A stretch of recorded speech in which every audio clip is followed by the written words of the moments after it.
All right, sports fans, how's everybody out there doing? William Martin coming at you one more time here on YouTube with another edition of the 300 Pounds of Sports Knowledge podcast. Now, it would not be the New York media if they weren't ready to cook up a little bit of controversy or have something to talk about. And look no further than the recent criticism of New York Mets outfielder Juan Soto. Now, after Soto signed that massive $765 million deal over the winter to join the Mets, it's no secret that he has gotten off to a slow start this year. Okay. And of course, when you do that, you get a big paycheck and you're not delivering like the way the folks in New York that cover the media want you to. They're going to take that ball and run with it. Okay. So through 21 games so far this season, Soto is hitting 240 with 3 home runs and 9 runs batted in. And because of that, the tabloid papers and the self absorbed shock jocks in the Big Apple and in the Big Apple area are having themselves a field day.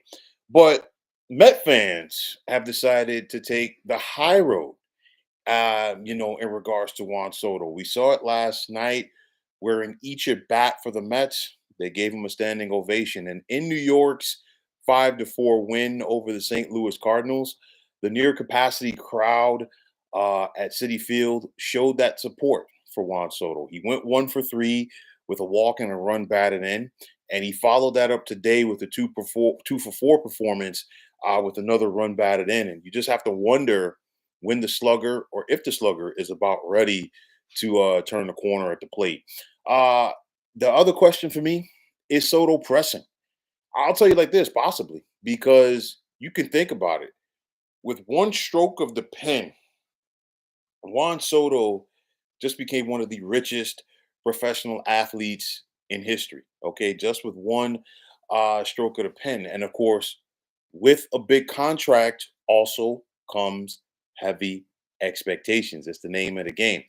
But even though that the hits are not there at the pace right now that some people might like, Soto's still getting on base. He came into play today with 16 walks, which are tied for fifth in the National League. And I mean, at the end of the day, you can't hit if they're not throwing to you. Okay.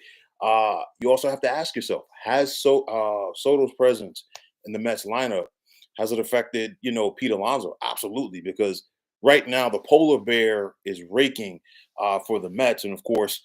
I've said this before, and I will say it again. Right now, Pete Alonso is off to the start that most people, myself included, expected him to have last year when he was heading into his walk year. But nonetheless, um, the Mets, and I know Soto needs to get it going, and other guys in that lineup need to get it going as well. And I think we're starting to see it. Francisco Lindor is picking it up at the plate, and Mark Vientos is not that far behind. But for me, here's the kicker for New York, and I say this because it's only April.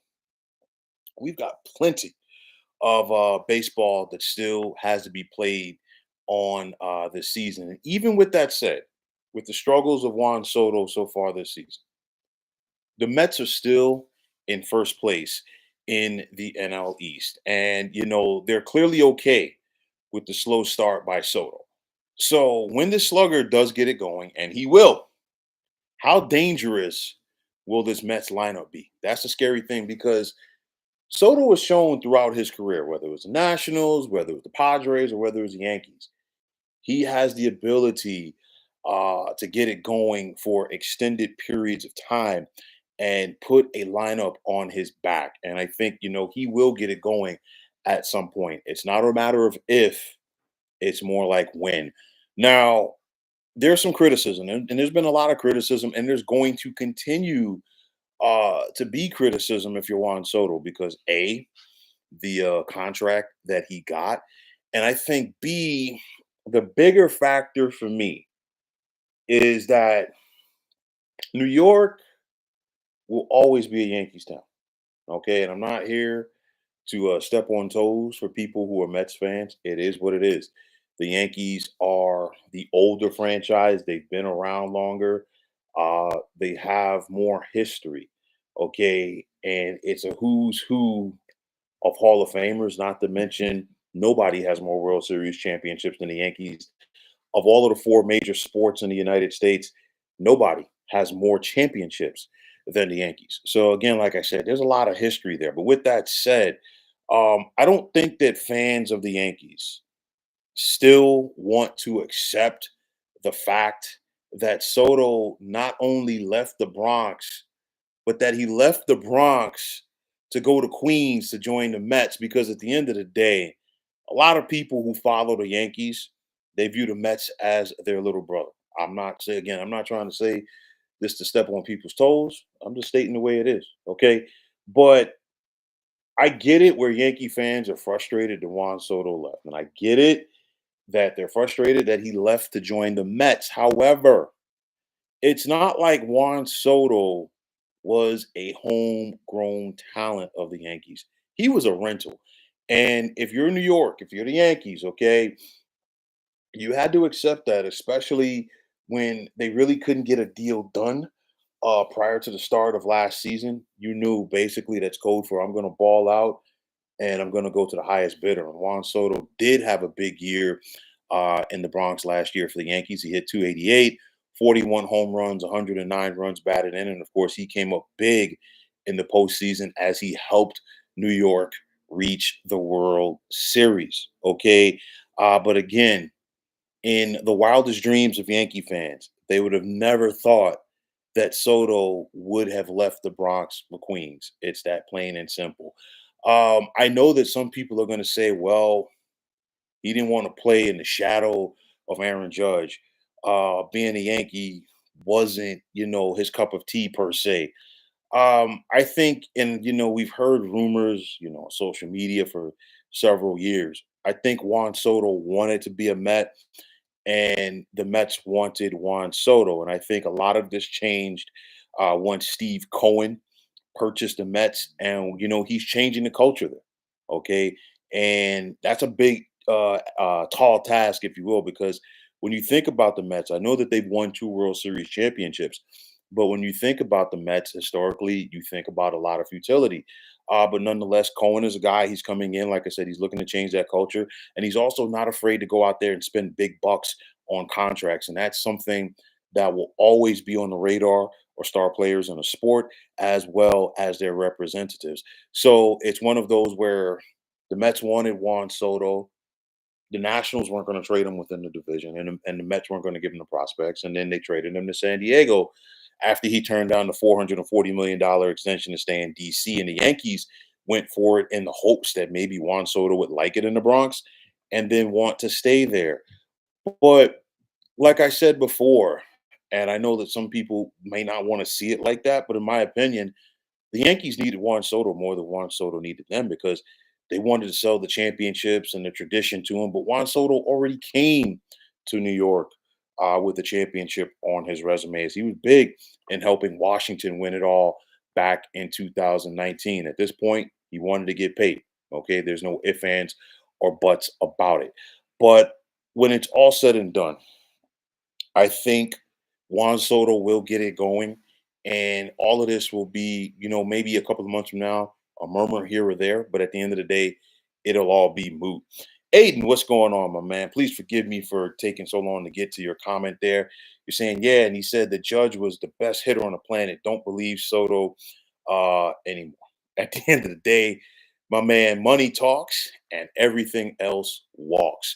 But I'll say this about the Juan Soto situation. We've seen this so many times in the New York area. Sometimes, you know, guys come and they wilt under the moment. I'm not going to sit up here and deny that. I mean, we've seen the Yankees give out their fair share of big contracts to guys over the years, and it didn't work out. Two guys that come to mind immediately: Carl Pavano and Jacoby Ellsbury. Just ask Yankee fans how they feel about them.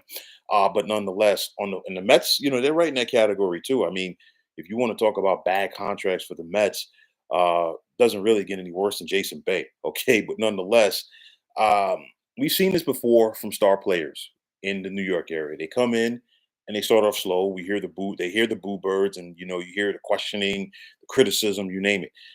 I'm old enough to remember when the Mets acquired Mike Piazza from the Florida Marlins. Yes, he played for Florida for about a week, but nonetheless, they acquired him in 1998, and he started off slow, and there were a lot of boo birds for Piazza there.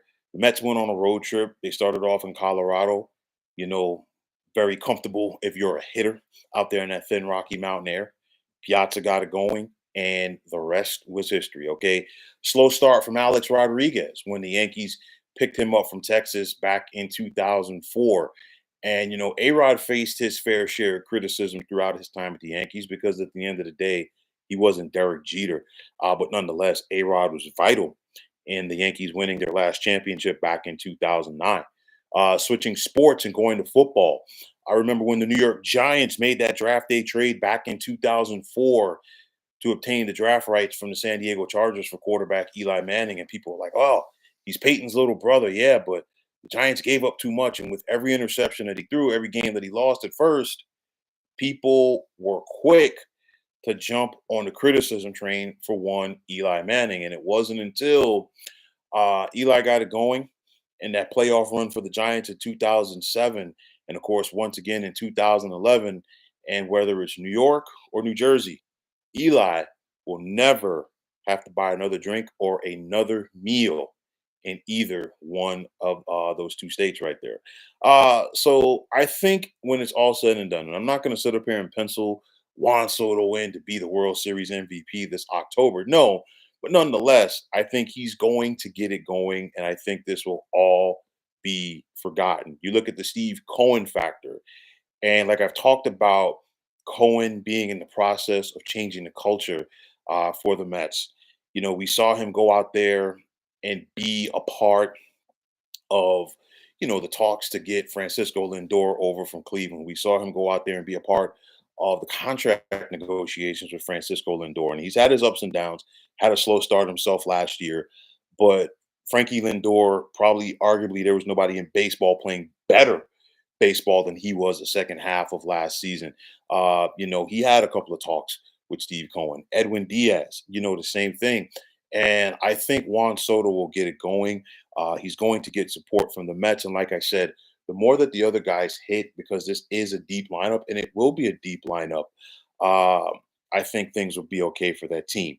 If you're the Mets right now, they beat St. Louis today. So if my memory doesn't fail me off the top of my head, I think they're 14-7. Okay, please correct me if I'm wrong. But nonetheless, they're 14-7. They're in first place. And if you're the Mets and you're a Met fan, you should be like, hey, this team started off so slow last year.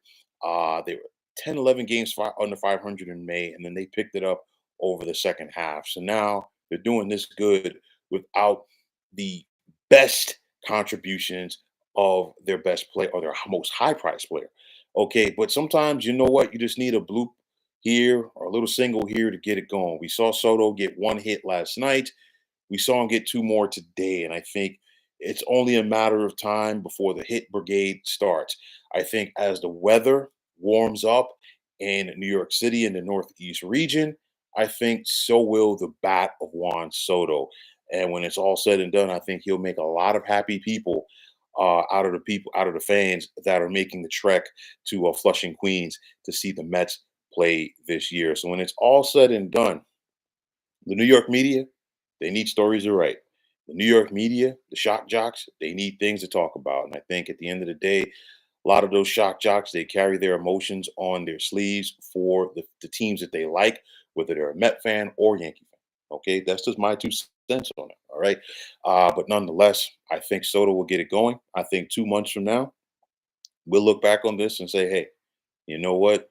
More overreaction from New York fans or some New York fans and the New York media alike. But nonetheless, I think big things are on the horizon for Juan Soto. You don't pay a guy that much money to not figure it out. He's a smart hitter. He'll pick it up. And as Soto picks it up, so will the fortunes of the Mets. But folks, that is going to wrap it up. And as always, I want to take this time out to thank each and every one of you for tuning in to the 300 Pounds of Sports Knowledge podcast. here on YouTube. And I want to take this time out to thank all of you fine folks out there for tuning in. And if you haven't already, please feel free to subscribe to this channel. Also, if you are on the X, formerly known as Twitter, please feel free to follow me at 300 pounds of sports. And like I always say, if you follow me, it will be my pleasure to follow you right back. There's also the sports discussion group on Facebook at the Sports Depot 365. You can check it out. Drop a line to be a part of one of the better sports debating sites going on social media. Aiden, once again, thanks for the comment. Thanks for checking it out. And I hope that you enjoy the rest of your weekend. And for everybody else, thanks again for checking out this podcast on YouTube. My name is William Martin. I am signing off and saying take care and have yourselves a wonderful day.